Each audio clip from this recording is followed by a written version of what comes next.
the discovery that would eventually unravel a conspiracy of silence, a tale of frontier justice gone wrong, and a murder that would haunt the Oklahoma Territory for generations, was not made by a lawman or a historian, but by a 13-year-old boy named Charlie Young. It was late October of 1906, a crisp autumn morning in the newly minted state of Oklahoma, and Charlie was exploring the banks of the Washita River near the small settlement of Chickasha. He was searching for arrowheads, as boys of that time and place often did, a harmless pastime that connected him to the ancient history of the land. But what Charlie's fingers brushed against in the sandy loam was not a flint tool or a piece of broken pottery. It was something far more sinister. At first, he thought he had unearthed the skull of a long-dead animal, perhaps a deer or a cow, bleached white by the sun and rain. But as he brushed the clinging dirt from the bone, the truth revealed itself with chilling clarity. He had found a human skull, and nestled beside it, half buried in the riverbank, were the fragmented remains of a human skeleton, still clad in tattered, waterlogged fabric that might have once been a fine wool suit. The boy ran home in a panic, his treasure hunt forgotten, his mind filled with the image of what he had seen. By the time the local sheriff arrived, a crowd had gathered, their whispers carried on the wind like the dry leaves skittering across the prairie. No one knew who the man was, or how long he had been resting in that shallow, unmarked grave. But the discovery of a body in the Indian Territory was never a simple affair. It was a story waiting to be told, a secret waiting to be unearthed. And as the authorities began their grim work, they would soon learn that this was no ordinary crime, that the dead man's identity was tied to a web of greed, deceit, and a long-forgotten conspiracy that had its roots in a blood-soaked night some 12 years earlier. To understand the meaning of this forgotten grave on the banks of the Washita, we must journey back to the fall of 1894. This was a time of transition and turmoil, a violent prelude to statehood known as the Indian Territory. It was a vast, untamed expanse, a patchwork of sovereign tribal nations, the Cherokee, Chickasaw, Choctaw, Creek, and Seminole, who had been forcibly relocated there decades earlier. But the territory was also a haven for outlaws, a no-man's land where the jurisdiction of the United States Marshals clashed with tribal law, and where desperate men could vanish into the rugged, brush-choked terrain.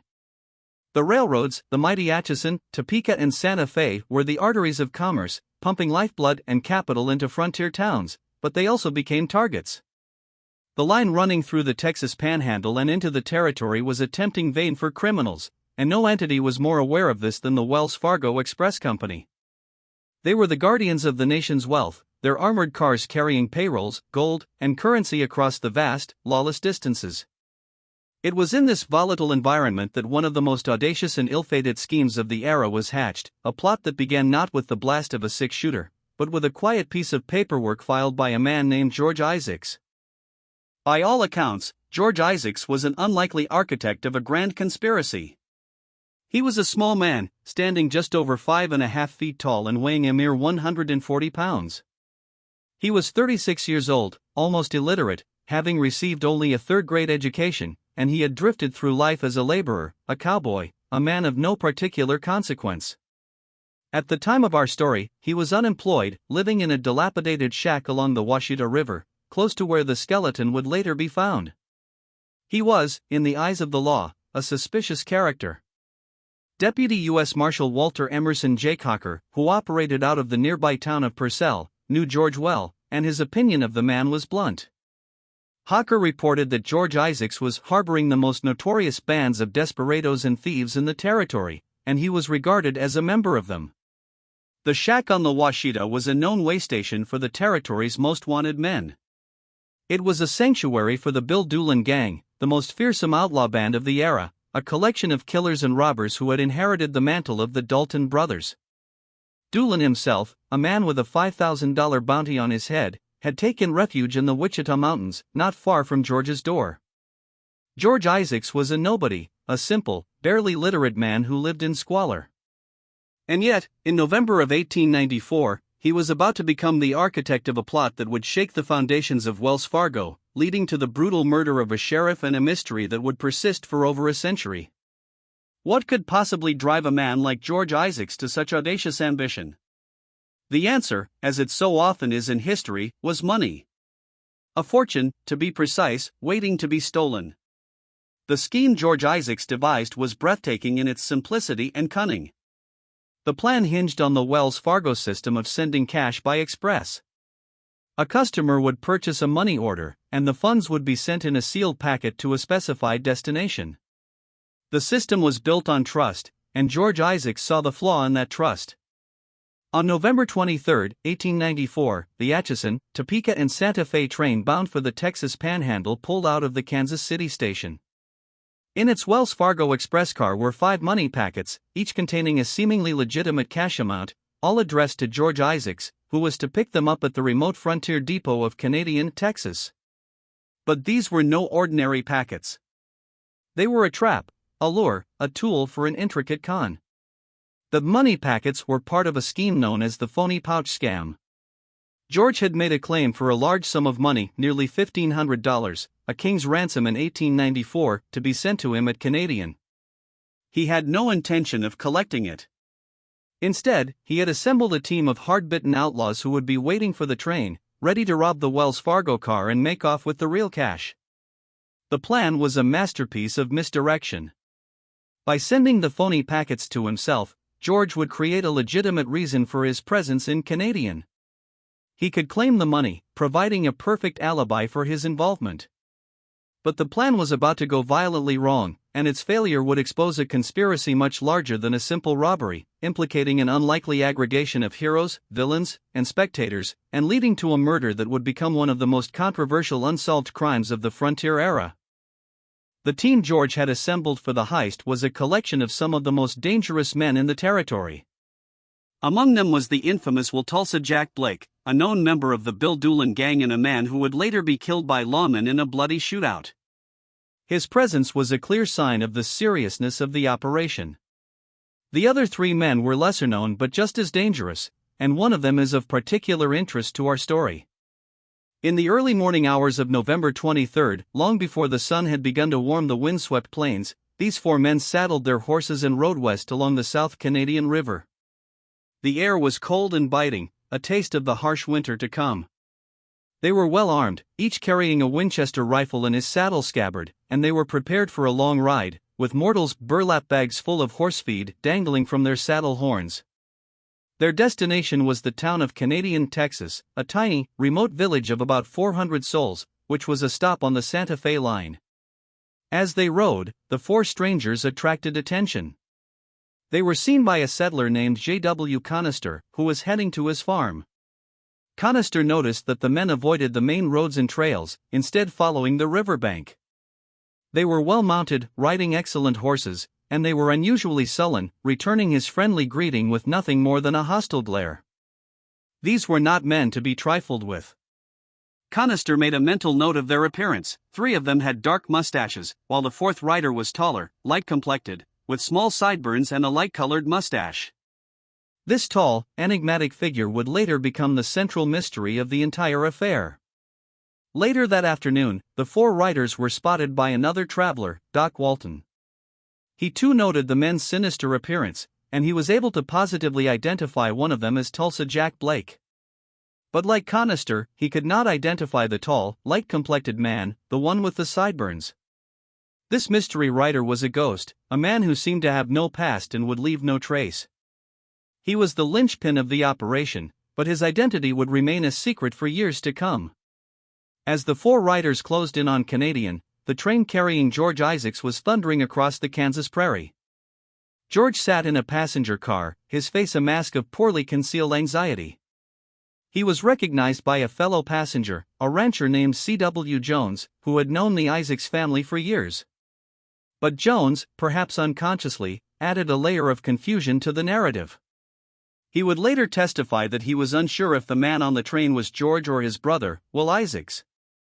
It was a small detail, a moment of uncertainty, but it would create a significant and puzzling misdirection in the investigation.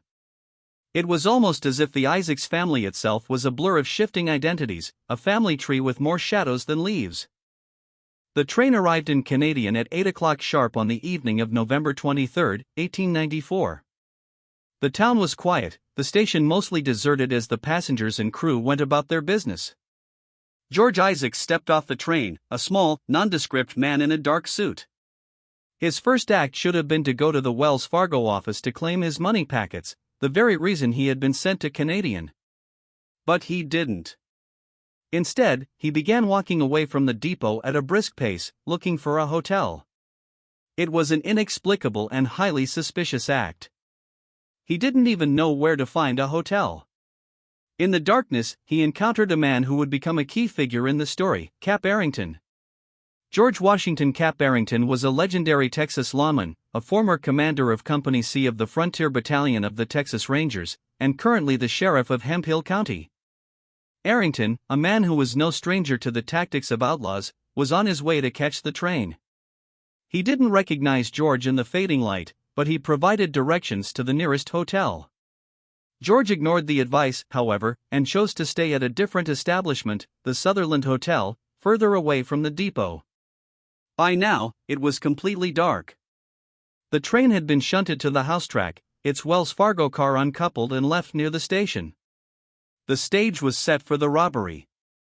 Sheriff Tom T. McGee, another lawman, was inside the Wells Fargo office, visiting with the station agent, A.B. Harding. As the train pulled away, Harding retrieved George Isaacs's money packets from the express car. It was a routine task, but it would be the last act of a normal night. The 4 long riders were now in position. 3 of them approached the depot, while the 4th, the mysterious tall, light-complected man, stayed with the horses at the stockyards, just north of the depot, behind and out of sight. He was the lookout, the man charged with ensuring a clean escape. But the plan was already beginning to unravel. Harding was returning to the office with the packets when he noticed the strangers. The moment of confrontation had arrived.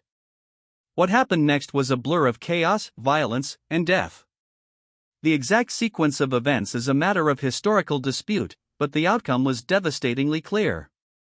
In the ensuing attempt to rob the Wells Fargo office, Sheriff Tom T. McGee was shot and killed.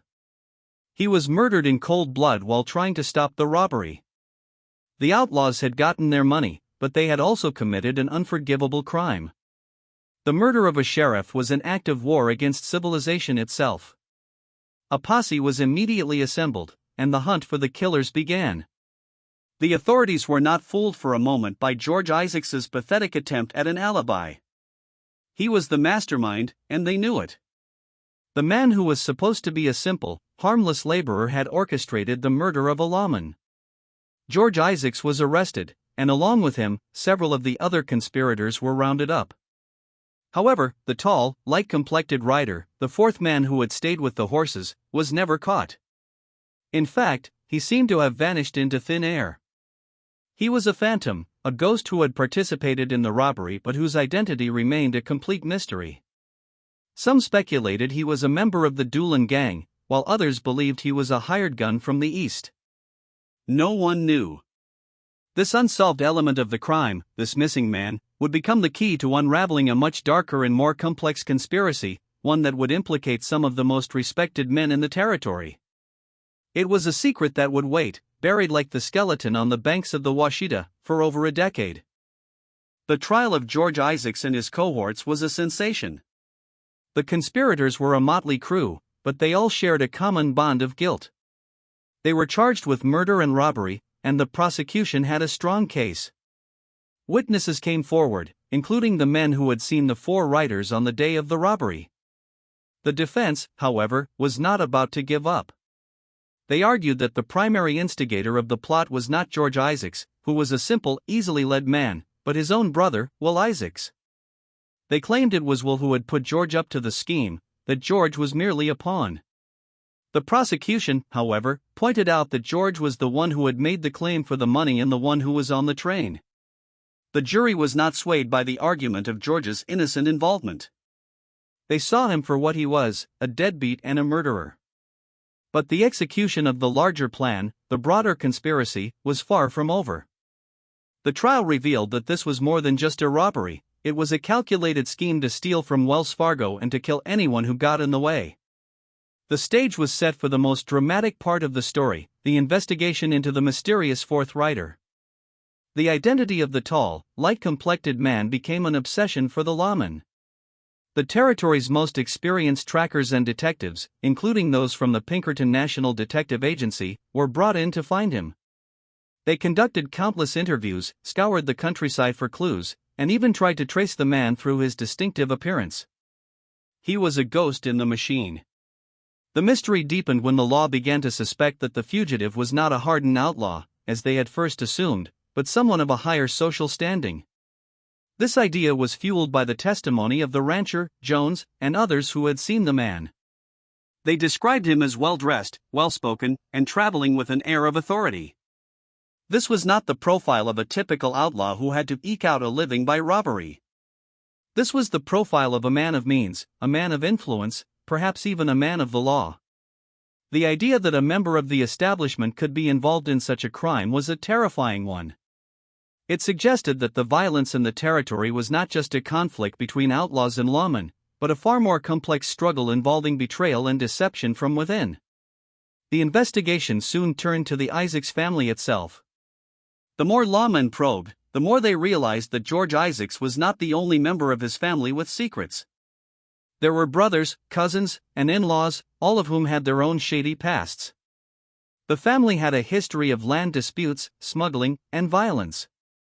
They were a clan that lived on the fringes of the law, and they had made a lot of enemies. As the search for the phantom rider intensified, the law began to investigate the possibility that he might have been a member of the Isaacs clan himself. It was a theory that would lead down a dark path, one that would expose a family secret so deep that it would take more than a decade to uncover. The trial of George Isaacs and his co-conspirators was a victory for justice, but the mystery of the fourth man remained a lingering, unanswered question. He had escaped justice, and the question of who he was and what had happened to him would haunt the territory for years to come. But the truth, as it so often does, had not died with the unknown outlaw. It had simply gone into hiding. The aftermath of the trial and the sentencing of the conspirators was a time of great unrest in the Indian Territory. The Doolin gang continued to operate, leaving a trail of blood and robbery in their wake. The line between law and lawlessness was increasingly blurred.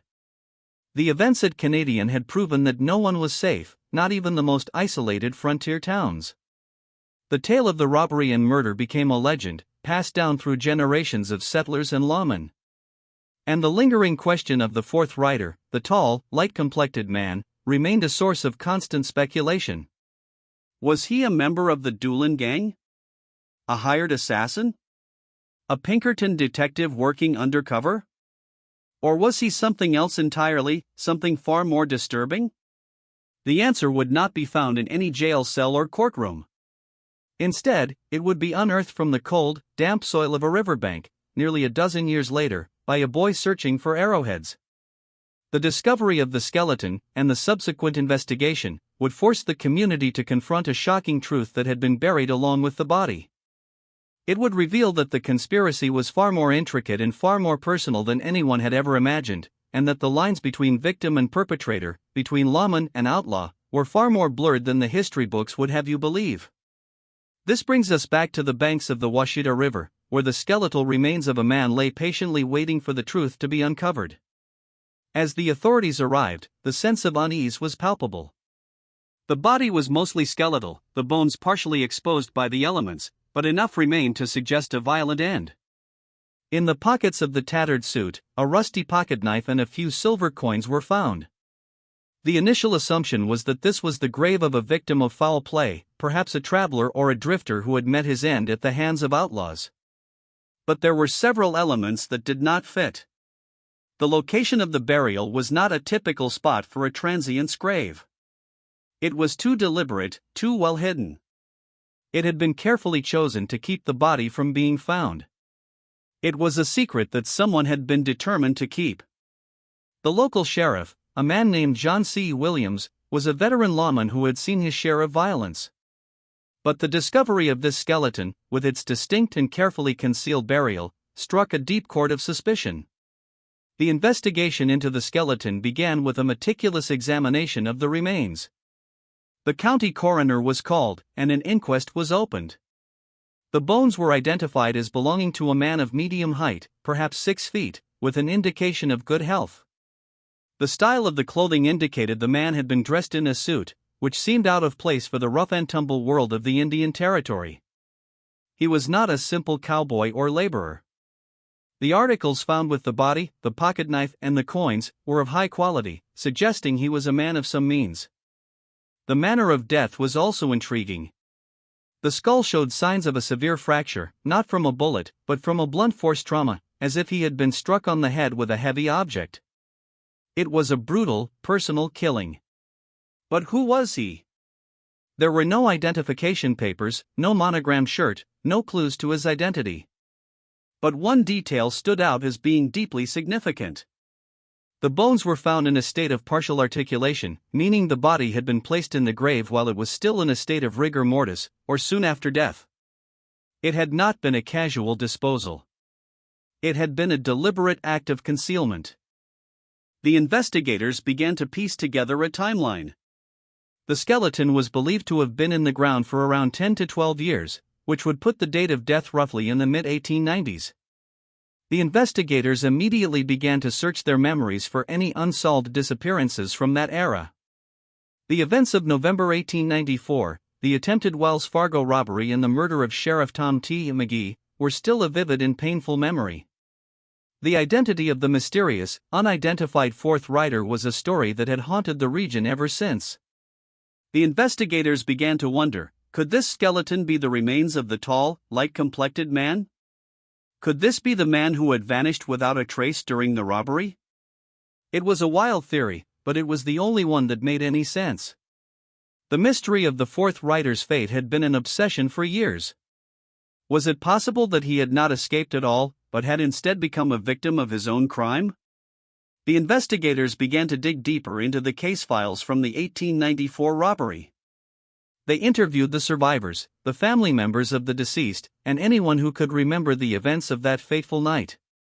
The more they learned, the more they were convinced that the skeleton in the shallow grave was the missing outlaw.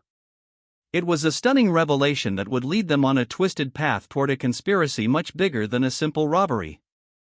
The man they were looking for, the Phantom Rider, was, in fact, dead. But the secret of who had killed him, and why, was about to be exposed, revealing a family secret that could destroy reputations and shatter the carefully constructed narratives of frontier justice. The theory that the skeleton was the fourth rider was initially met with skepticism. The fourth rider had been the mastermind behind the robbery, a cunning and ruthless outlaw who had evaded capture for over a decade. The idea that he had been murdered and buried in a shallow grave was a dramatic departure from his legend. But as the investigation progressed, a different picture began to emerge. The forensic evidence was compelling. The clothing, the style of the suit, the quality of the coins all pointed to a man of means, not a simple drifter. The timeline, too, matched up perfectly. The missing fourth rider had vanished in November of 1894, and the skeleton had been in the ground for about 10 or 12 years. The most chilling piece of evidence, however, was the manner of death. A blunt force trauma to the skull was the kind of killing that was personal, a blow struck in anger or desperation. It was the kind of murder that suggested a betrayal, a falling out among thieves. The investigation into the skeleton's identity became a race against time. The land was about to be opened for homesteading, and any evidence could be lost. The authorities began to circulate photographs of the skeleton and the clothing, hoping to jog someone's memory. The story was published in newspapers across the region. The Pinkerton detectives who had worked the original case were brought back to consult. It was a slow, painstaking process, but the pressure was on to solve the mystery. The public wanted closure. The press wanted a story. And the families of the victims of the 1894 robbery wanted justice, even if it came more than a decade late. The search for the identity of the skeleton led the investigators to the Isaacs family once again. They had been the center of the original case, and they were the most likely to know the secrets of the dead man.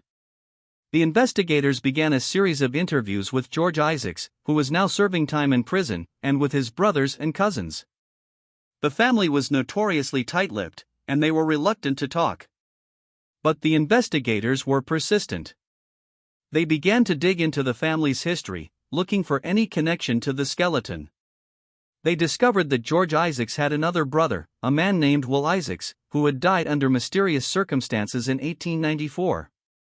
Will Isaacs had been the man who had allegedly put George up to the robbery. He was described as a tall, fair-complected man with a light mustache.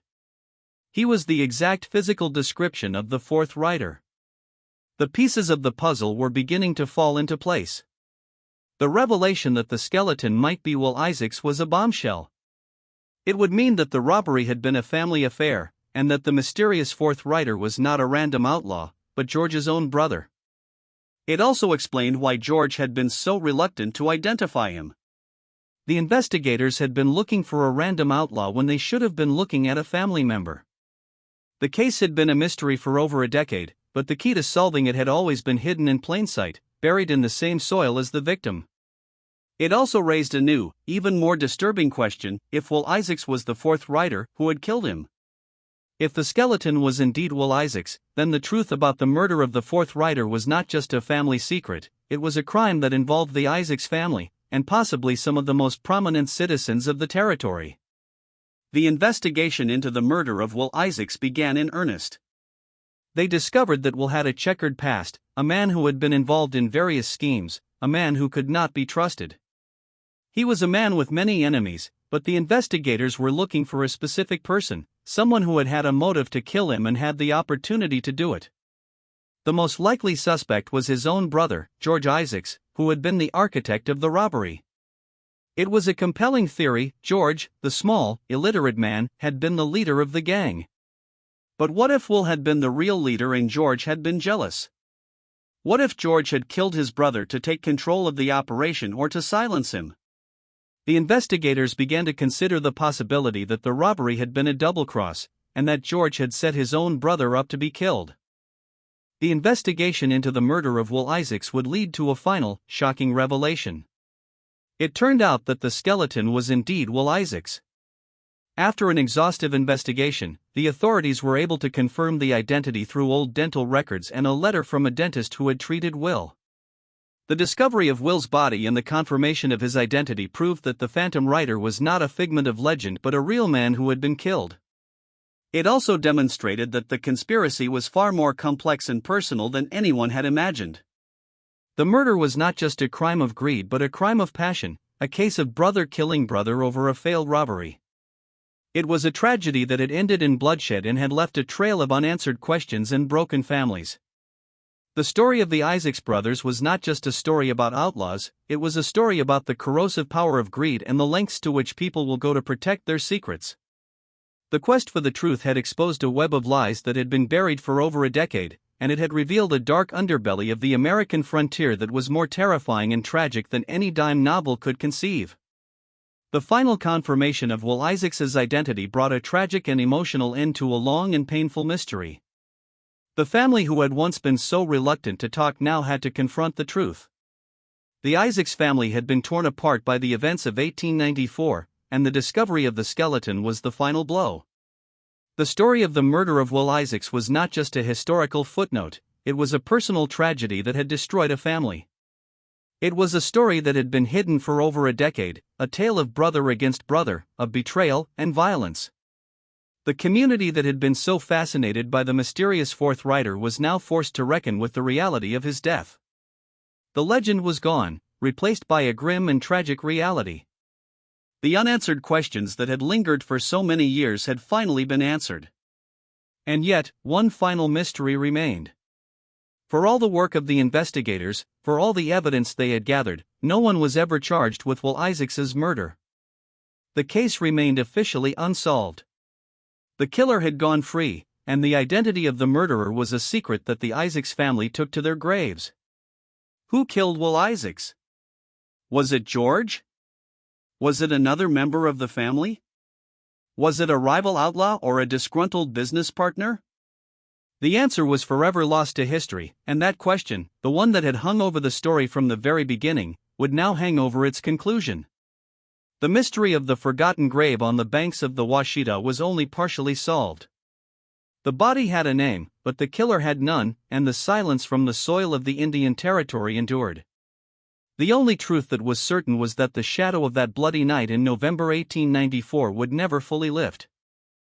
The story of the Isaacs brothers is a tragedy, a cautionary tale about the price of ambition and the cruelty of fate. It is a story that has been mostly forgotten, a footnote in the history of the American West. But the events on the banks of the Washita in 1906, and the murder of Sheriff Tom T. McGee in Canadian Texas, 12 years earlier, are a stark reminder of the violence and lawlessness that characterized the frontier.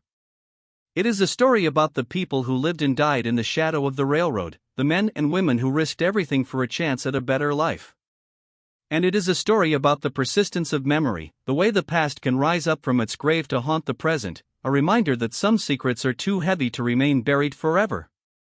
The murder of Tom T. McGee was a crime that had shocked the nation, and the disappearance of the fourth rider had been a mystery for a generation. The discovery of the skeleton had finally provided the answer to one question, but it had also opened up a new, even more disturbing mystery. In the end, the story is not about an unsolved crime, it is about the cost of greed, the bonds of family, and the enduring power of secrets. The final question that haunts us is not a historical one, but a human one. In a world where brother could kill brother for money, what hope was there for peace? It is a question that lingers, as haunting and unanswered as the whisper of the wind through the cottonwoods on the banks of the Washita River, a reminder that some truths, once unearthed, can never be reburied.